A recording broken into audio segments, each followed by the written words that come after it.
They judge that our bilateral relationship with the United States is more valuable than the rights and interests of Australian citizens, and that is exactly what's happening here with Julian Assange. And they must stop tapping into the fault lines in our community. Even if they think it was going to be popular to go after Assange, that doesn't make it right to say the things they said. And it's not the only fault line, I'll add. And some of you would be aware I've spoken up recently at the racism that's eating at the Liberal Party.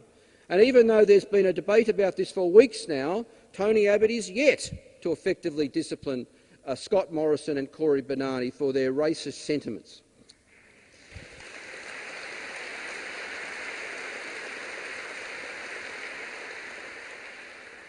And finally, all of us, the four of us up here, and every one of you down there, we have to continue to fight for freedom of speech, for the rule of law and the presumption of innocence in this country.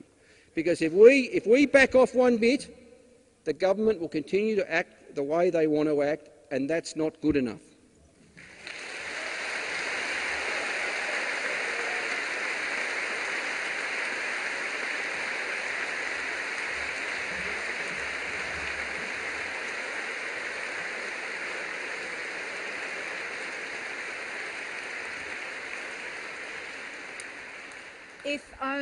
If only there were more individuals like Andrew Wilkie representing us in federal parliament.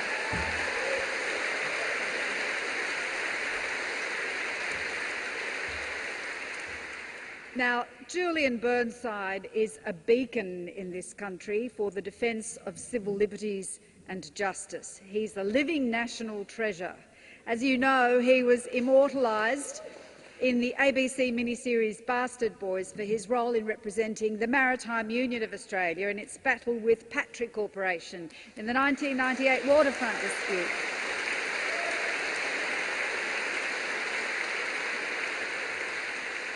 One of Australia's longest-running industrial disputes. He's an outspoken advocate for human rights and our obligation to treat asylum seekers humanely. Julian Burnside, QC.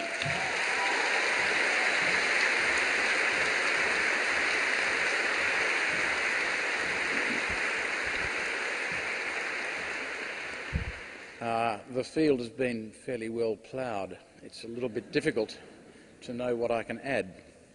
I want to go through very briefly what the main players have done in this exercise and what's wrong with it, starting with Julian Assange. Well, he published leaked material, plainly enough. The most dramatic publication was his exposure of murder in Baghdad. There's no great surprise that the Americans were embarrassed by that.